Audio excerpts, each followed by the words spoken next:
To continue with our program, today we are honored to be joined by Ryan Foo from Delphi Digital, an absolute leader in this space.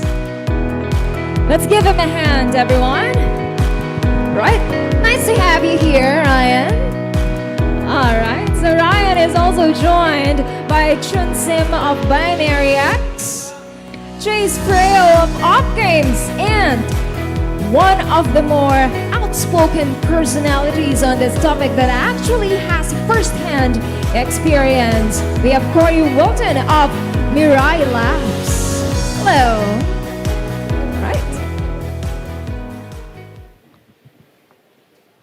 Hi everybody, welcome.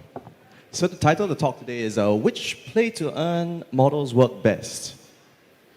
I think we can zoom out a little bit and talk about how monetizing games has happened hitherto. So I'll give a bit of context around that, right? First, we started with arcade games, right? That was sort of the dominant monetization model in the past. Then we went to premium games, $60 a game, right? And then free-to-play, mobile, huge market, 175 billion, I believe, was the often cited statistic for the market, right? And now we have this new emerging monetization model, play to earn, and potential models beyond that, right? Business models for games. And so, even in today, we see many other models emerge beyond play to earn, right? Play and earn, play to own, free to own.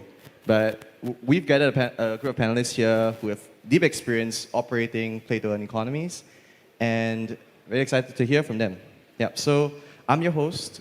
We'll make introductions. So I'm your host, Ryan, or Zurex Rise on Twitter, and I'm a game economist at Delphi Digital. Hello. I'm Ryan, and we've invested in companies and firms such as Axie Infinity, right, YGG, Metaverse Go, and AMGI Studios, Blocklords, Civitas, right? So we are really active in the blockchain gaming space, and I cover venture investments there. And today we have with us, in order, we have Chun, right, who's the current global head of business development at Binary X, right, which is, I suppose we call it an initial game offering platform, right, for play-to-earn and blockchain games. And it sits somewhere in the middleware layer, and the goal is to help out these teams, game teams, with their tokenomics and the like, launching into play-to-earn and into the market. We also have Chase, right, who is a veteran in the games industry, right, in the Philippines. So he's the CEO of OP Games, which is... This is the best of us. Twice, 3 times the charm, you know? Right. So we have Chase Freo, who's the CEO of OP Games, right? He's a veteran in the games industry, and he's currently building OP Games, which is focused on building competitive, hyper-casual experiences in Web3, right? So arcade games, you know, like even more casual than Candy Crush, right? And beyond. So, and then finally, we have Corey Wilton, who likely needs no introduction as building one of the largest pay-to-earn games, right? Pegaxi. And I think he has a lot of experience to share about his time running and operating a play-to-earn game. So we have a lot of ground to cover today. And I just want to set the context for play-to-earn, right? So just a grounding definition for us, right?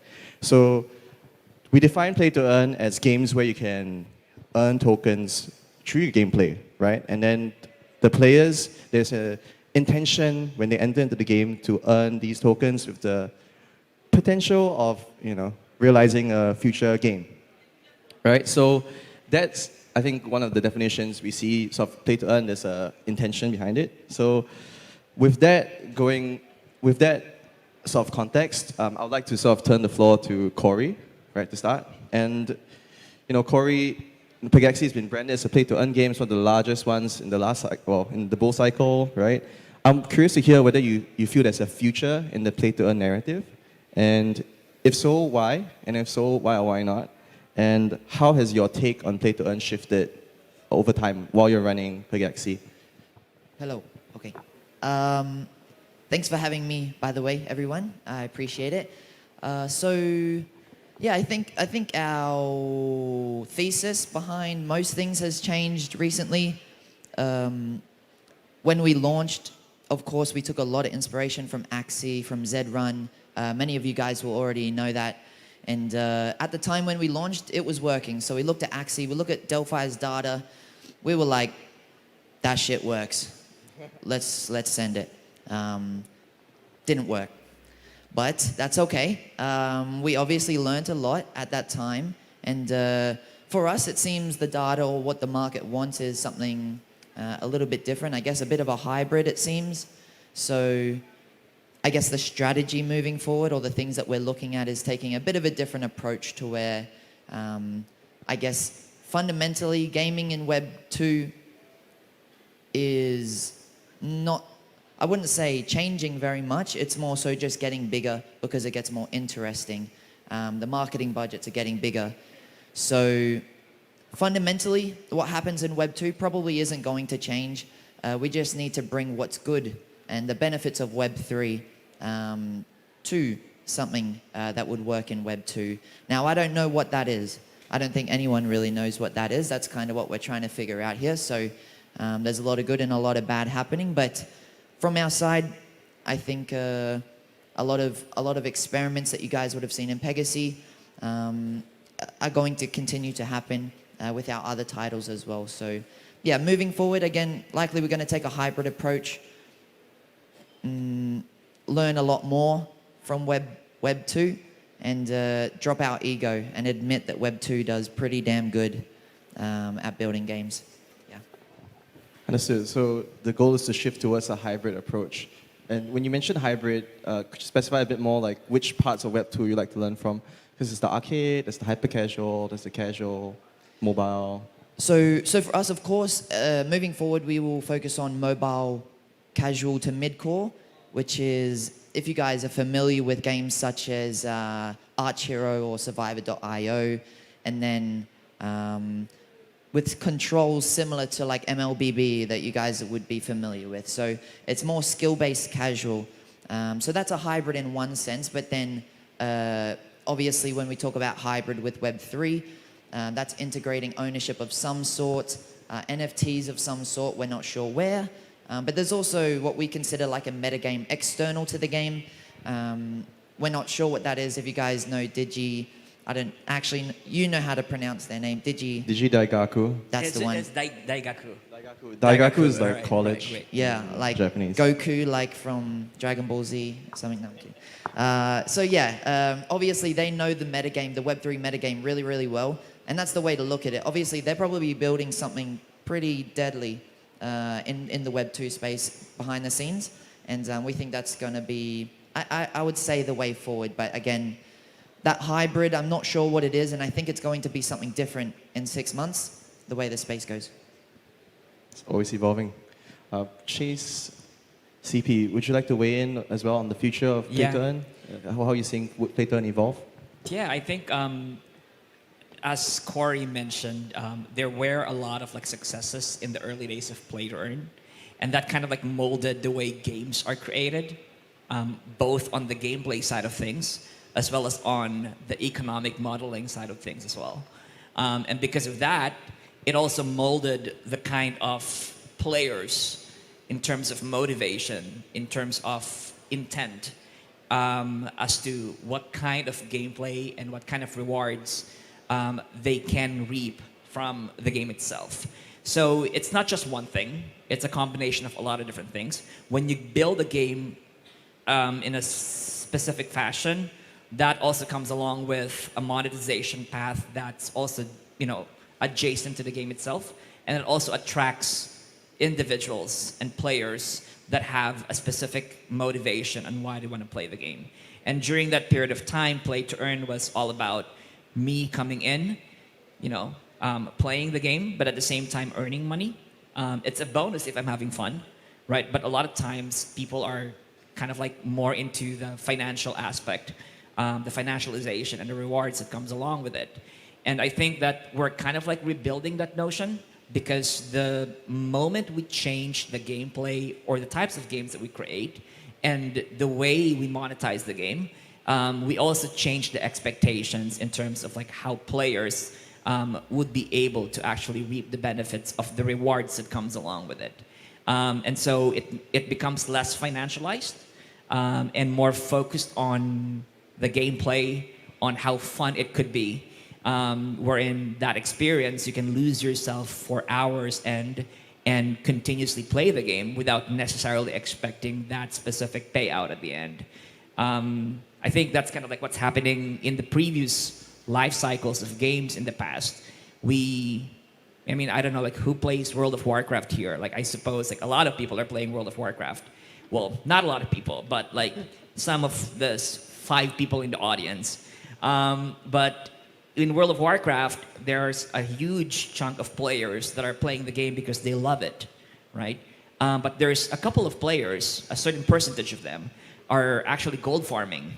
So essentially, they do what we do in play to earn, where we play games, we do quests, and then that allows us to get gold, which can be used in auction houses in World of Warcraft, and that kind of like balance is pretty good because you have at least about 80%, 90% of the players playing the game for the game, and 10% of the players, and don't quote me on the percentage, I'm just making it up. But all I'm saying is that like there's a huge disparity in terms of like people that are playing the game for fun versus playing the game for financial rewards. And I think we kind of like have to balance that. Hopefully we get to do it now. Yeah, the challenge of monetizing the game and creating enough reasons why players want to spend, right? Exactly. Outside of earning. Awesome. I want to ask CP for your view. Like, you were working previously with a few, companies aiming to build play to earn. I'm curious to hear what you've learned from that experience, and then like, running an IGO platform. How's that changed, with the market cycle? Yeah, sure. So we actually started off with a game, a play-to-earn game, when we launched last year in August. It was the first iteration of play-to-earn games, and now we have about 3 games out there now. So we have been compounding our learning along the way. The IGO platform is just something we run on the side to really bring, that hybrid thing that we were talking about previously, and introducing more diversity in the space. So like better quality, better engagement, different genres even for our players. So we don't know everything in gaming. We know the 5 side, and we have tuned it up to 11. So now it's a bit more of rolling and finding the right balance. The market conditions matters as well. We are in sort of a bearish market. We are seeing more developer come to space, as well as gamers who are actually interested in the games. So the demographic on both ends are really changing. So this is what we are noticing, and we are trying to cater to that.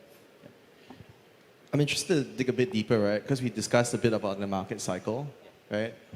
Do you feel that like there are fundamentals that have emerged to you about why like web-free gaming might be? I have my opinions, but I'm curious to hear from yours. Yeah. So now it's a bearish market, and we are noticing, the on-chain activity slowing down. On the other end, I think the off-chain stuff is still going strong. In fact, we're still acquiring users. So when we look at our game itself, we do have a few design philosophy. We are talking about play and earn and the future models, right? Like cutting the cost for the player, being very mindful about that. Right? That's new to gamers, and so that's very uncomfortable for them. Things that I've never played before, I'm going to start paying gas fees even. So like they have to on-ramp onto the MetaMask. That's already a huge step. So we really deliberately design our game to have really low barrier of entry. And I think that strategy has been working out. And we are seeing a lot of the industry doing the same thing as well. Yeah. Moving towards accessibility and lowering barriers to entry. So that's a very nice segue into hyper-casual. And we have a few minutes left, right? So just, time flies, right? So Chase, you were working on hyper-casual, and you've been published multiple hyper-casual games in the past, right? I'm interested to hear like how you see that change, right? Because most of Web3 games, everyone wants to build large-scale MMOs, space exploration games are huge, right, in Web3, and RPGs, right? Mainly because there's a lot of depth for players to really get involved in, and also spend depth as well, right? There's a lot of reasons why players would spend in the games, which makes it a very attractive potential business, right? But I think the underexplored part is that most of the games that people play, right? That Candy Crush, for example, has 100 million users, way more than EVE Online or World of Warcraft, different types of users, but still a very important segment for gaming. So Chase, with that context, I'm curious to hear how you see hyper-casual and casual's place in Web3, and how are you guys attempting to build out? Yeah, thanks. I think that question is going to be very, very important to answer coming from a developer perspective. Just because if you look at the population of Unity developers, for example, there's like more than 100,000 Unity developers. And a lot of them are mostly building in teams, huge teams that are building MMOs, RPGs, big games, right? But like if you look at the independent game developer side of things, there's more of this. These are your Google employees that works on their own game over the weekend, right? Not a full-time job, but a passion. And the thing with hyper-casual games and casual games is that the way it would succeed in Web3 is that, number one, there's strength in numbers. What I mean by that is it's not like your big average AAA game where there's a very, very deep sense of economics within the game. Hyper-casual games and casual games are very monolithic in the sense that there's always a linear experience. You go into the game, you play the game for 1 minute or 2 minutes, then you go back to it after 5 minutes, and then you're done for the day. But you always go back to it on a daily basis. So with that in mind, I think that Web3 has to leverage on the ability of hyper-casual games to retain players for a very, very, very long time. Make it playable as possible. And that can only be done if you're dealing with more than just one. I think like what Corey mentioned about doing something hybrid is going to be very crucial in terms of like how hyper-casual games and casual games will succeed in Web3. It will be part of a much bigger landscape. It's not the end-all be-all of the game itself. It could be multiple experiences on top of a much bigger experience. It could be a collection of, hundreds of hyper-casual games tied together with, a unifying lore, or hyper-casual games that are linked together by your access to different NFTs that works from one game to another. I think that kind of model, with a meta game in tow, would actually make hyper-casual games more accessible, but at the same time, it would allow game developers to continuously build the kinds of games that they can build, because not everybody can build an MMO, not everybody can build an RPG. Like as an independent game developer, I only have 2 days every week to create a game, right? I think that allows them to become part of a much bigger universe. And I think that is one of the reasons why I think hyper-casual games are undervalued right now. But I think that if they work as a swarm, it will actually work so much better than putting your money in building a game for 3 years and not sure whether it's going to work out or not. Because the economics will change over time. And with games in general, the bigger games, the economics is tied within the game. So it's really hard to pivot if things change. As far as like, what's the flavor of the month? Or what's the type of monetization model is concerned. But with hyper-casual games, the monetization structure is normally outside of the games themselves and within the metagame, so it doesn't affect the game and how it's built, but you can always adjust how the metagame is created or how the metagame facilitates the movement of financial incentives. So I think that's kind of like how we could go ahead and learn from hyper-casual games. And plus, because there's more hyper-casual games than any other games out there. Fantastic. So Thank you. hyper-casual, and the goal of Web3 there is to extend the amount of time that they play in the game and also create this like networked world, right? That's kind of the opportunity here. And thus far, I think sort of wrapping that side, so there's, I think, learnings for 2 groups of, right? First group is the teams that have raised a lot and they already have a strong treasury in the bear market. I think it's a big opportunity to really expand the stable of games that you have, right? And try and interlink that with the NFTs and support that. Basically, the buy side for the NFTs and tokens. So that's one opportunity. And then the second opportunity is for like independent game developers as well, like because of the increased monetization potential of Web3 mechanics, right? And potential like extending of the meta game for hyper casual games and casual games. Then there's an opportunity as well to build your own games, right? And then work with people like Chase, for example, who's building the arcade, right, for Web3 hyper casual. If you're a hyper casual game developer, talk to me, OP Games. Would love to work with you. Fantastic. So I think just as well, our time is up, and therefore I hope that you found this panel informative, relatively, and thanks for coming. Thank you. That was quick, though. All right. Thank you so much to you, Ryan, Chun, Chase, and Corey.